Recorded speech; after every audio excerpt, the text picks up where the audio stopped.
This is a quiet voice. Tonight, I want to share a story about a choice.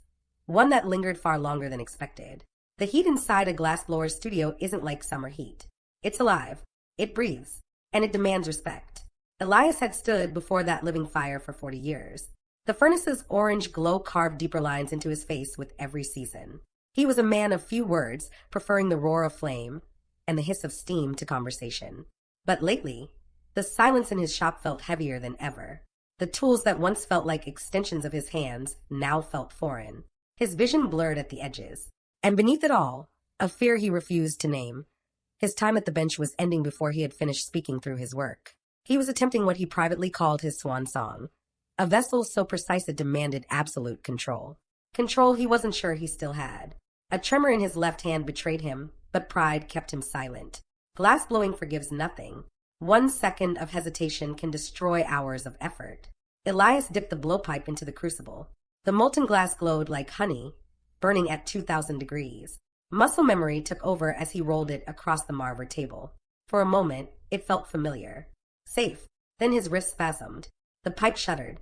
The glass lost its center. Elias reached for the jacks, but his movements were jagged. Too late. The bubble collapsed in on itself, dying like a breath cut short. He watched the color drain from orange to gray. This was the third failure that week. In the corner, shattered glass formed a quiet monument to decline. Elias wiped his forehead with a rag that smelled of beeswax and charred wood. The solitude he once cherished now felt like a cage. He needed help, and asking for it felt like erasing himself. At the window, his thoughts drifted to a name he hadn't spoken in 5 years. Julian, his most gifted apprentice. Fearless, talented, dangerous. They had separated in anger, over tradition, control, and risks Elias couldn't accept. He had fired Julian, but the truth burned hotter than the furnace. Elias had been afraid of the boy's courage. Now, staring at his trembling hands, he wondered if that courage was the only thing that could save his final piece. The phone sat on the dusty desk. A simple object, heavy as a lifetime. He picked up the receiver and dialed the number he had memorized, but never used, his heart hammering against his ribs with a rhythm that felt erratic and nervous. The ringing tones sounded 4 times, each one stretching out into an eternity of second-guessing, until a voice on the other end answered with a cautious, clipped hello that instantly transported Elias back to the day he had pointed at the door and told Julian to leave. Elias cleared his throat, forcing his voice to be steady, and asked if Julian had a moment to talk about a job, a question that hung in the air like smoke. Julian's silence was loud, filled with the weight of years of no contact, and when he finally spoke, his voice was guarded and cool, asking why Elias would ever need help from someone he had called reckless and undisciplined. Elias closed his eyes and decided to tell the truth, or at least as much of the truth as his pride would allow, admitting that he had a project he couldn't finish alone and that he needed a second pair of hands that knew the rhythm of the shop. He didn't mention the tremor or the failing eyesight, but he suspected Julian could hear the vulnerability in his tone, a crack in the armor of the old master. Julian didn't say yes immediately, leaving Elias to hold his breath and listen to the static on the line, until finally, Julian agreed to come by the next morning, just to look, promising nothing more than a conversation. The next morning brought a gray light that filtered through the high windows of the studio, illuminating the dust motes dancing in the air as Elias swept the floor for the 3rd time, needing to keep his hands busy while he waited. When the door opened, the bell chimed sharp and sudden. Julian stepped inside. He looked older, hardened. The confidence Elias remembered only in flashes now sat naturally in his posture. For a moment, neither man spoke. No handshake, no embrace, just a nod that carried 5 years of distance. Elias gestured toward the sketch pinned to the wall. The vessel was complex, twisting colors, a fragile neck, a design that demanded 2 people moving as one. Julian studied it in silence. Then he asked the question Elias feared most. Do you really think this is possible with this equipment? Elias explained the risk. 2 molten bubbles joined, while both were still alive with heat. A technique that required perfect timing and absolute trust. Julian checked the glory hole, glanced at the gauge, and casually noted the furnace's slow heat recovery. A small comment, a sharp one. Elias felt the old instinct rise, but swallowed it. He wasn't the teacher anymore. He was the one asking for help. They worked without speaking, laying out tools, prepping color rods. The shop filled with familiar sounds, but the space between them felt fragile. As Elias gathered the glass, the tremor returned. This time, Julian steadied the pipe. No words, just a paddle, placed exactly where it was needed. The glass centered. Elias exhaled. They found a rhythm, but it was uneven, like dancers remembering a song they once knew by heart. As the morning dragged on, tension crept back in. Mistakes piled up. Old roles resurfaced. Elias barked an order. Julian snapped back that the glass was too cold, slamming the punty rod onto the bench. The clang echoed. They stood there, breathing hard, furnace heat feeding the fire between them. Elias realized the truth. Nothing had healed. It had only been buried, and control would destroy them again. So Elias stepped back and did something he had never done before. He asked Julian what he would change. The shift was immediate.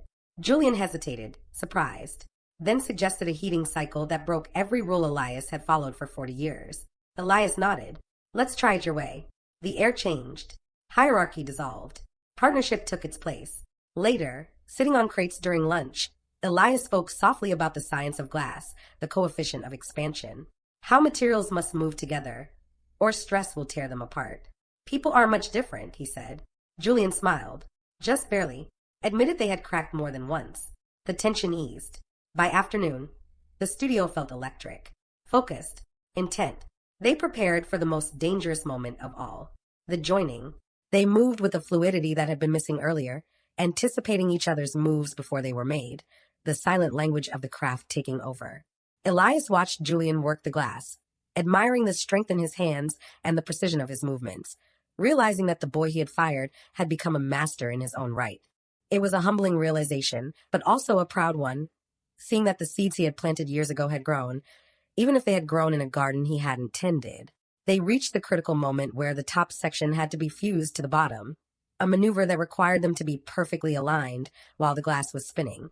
Elias held the bottom vessel on his pipe, while Julian brought the top section on a separate punty, the two glowing orange orbs hovering inches apart.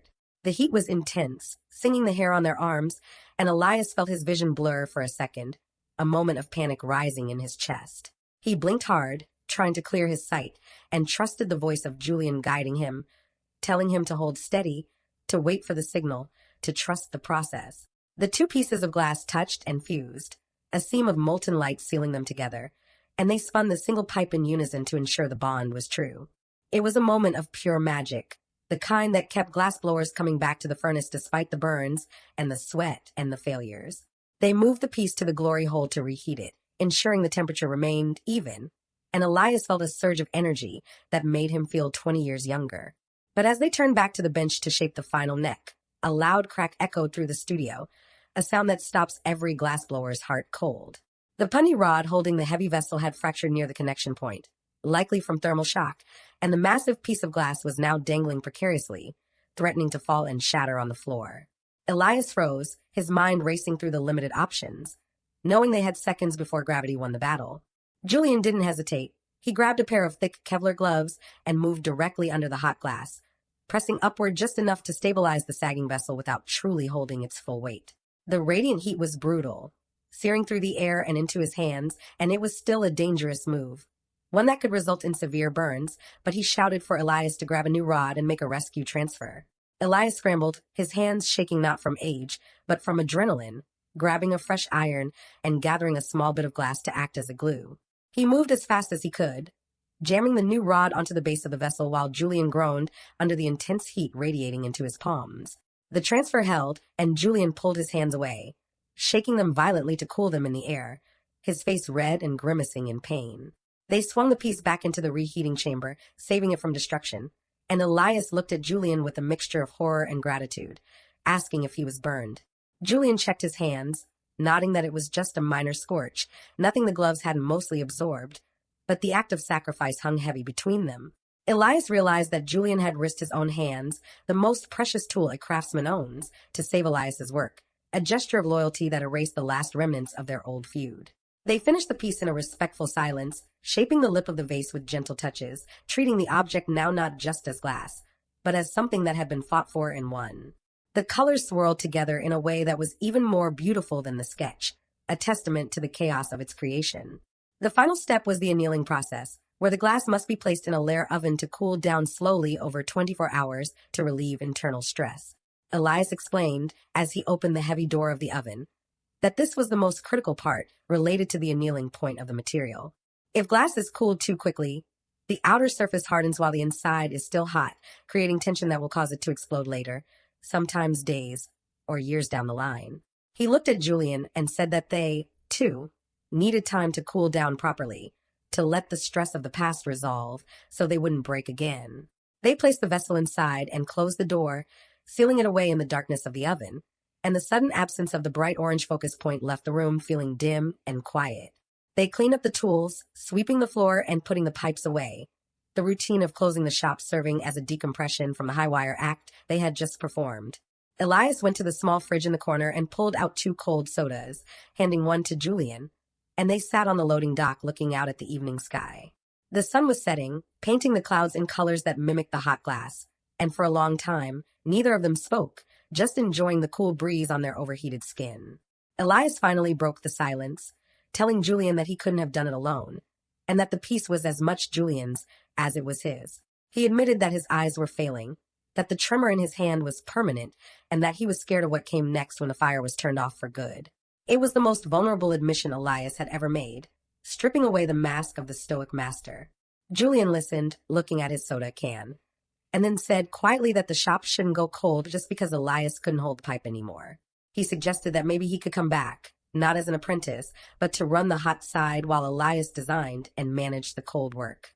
The offer hung in the air, a lifeline that Elias hadn't expected, a way to keep his legacy alive without destroying himself in the process. He looked at Julian, seeing the man he had become, and realized that his human choice years ago to fire him had been a mistake, but the choice to call him back had been his redemption. He nodded slowly, a smile cracking the stern lines of his face, and they shook hands, a firm grip that signaled a new era for the studio. They left the shop that night with the furnaces turned down to idle, the low hum of the gas burners promising that work would continue tomorrow. The next day was the unveil, the moment of truth when the annealing oven would be opened to see if the piece had survived the cooling process without cracking. This is always a tense moment, as the glass can sometimes shatter silently in the dark, leaving only shards to be found in the morning. Elias arrived early, but Julian was already there, waiting by the door of the lair with a look of anticipation. They opened the metal latch together, the heavy door swinging out on squeaky hinges, and peered into the dark cavity of the oven. The vessel sat there, whole and perfect, catching the morning light that spilled in from the window and refracting it into 1,000 rainbows across the concrete floor. It was the finest thing Elias had ever signed his name to, a seamless blend of his classic form and Julian's bold color usage, a physical manifestation of their reconciled relationship. They carefully lifted it out, wearing gloves to protect it from the oils of their skin, and placed it on the display pedestal in the front showroom. It looked commanding and fragile all at once, a paradox of strength and delicacy. Elias ran his finger along the rim, finding it perfectly smooth, and he felt a sense of peace settle over him that he hadn't felt in years. He realized that holding onto his pride and his anger had been like holding onto a hot piece of glass. It had only burned him. Letting go, trusting someone else, and admitting his own fragility had allowed him to create something stronger than he ever could have made alone. He turned to Julian and told him that he should be the one to sign the next batch, effectively passing the torch. The rest of the day was spent planning the new schedule, discussing how they would split the workload, and laughing about the near disaster of the previous day. The heaviness that had permeated the shop for months was gone, replaced by the vibrant energy of collaboration and future plans. Elias watched Julian moving around the shop, organizing the color bar, and saw a younger version of himself, but one with a better temper and a partner to rely on. The fear of becoming obsolete didn't disappear. It softened. In its place grew something quieter. Pride, not in the object, but in the passing of knowledge. As evening settled in, Elias lifted his coat from the hook and left the closing shift to Julian. At the door, he paused. The furnace still glowed, a familiar light, and there, at the bench, the silhouette of the younger man moved with calm confidence. Only then did Elias understand. The masterpiece wasn't the vessel cooling on the pedestal. It was the bond they had repaired. Trust, remade, more fragile than glass, and far more valuable. He stepped into the cool night air feeling lighter than he had in decades. Fire creates stress in glass. Life does the same to us. And if we never slow down, never cool, never allow others to help carry the heat, we shatter. Elias walked toward his car, humming softly, grateful for the fire, grateful for the craft, but most of all, grateful for the humility that had made him pick up the phone. The glass was finished. The shop was not. This is a quiet voice, sharing a human story.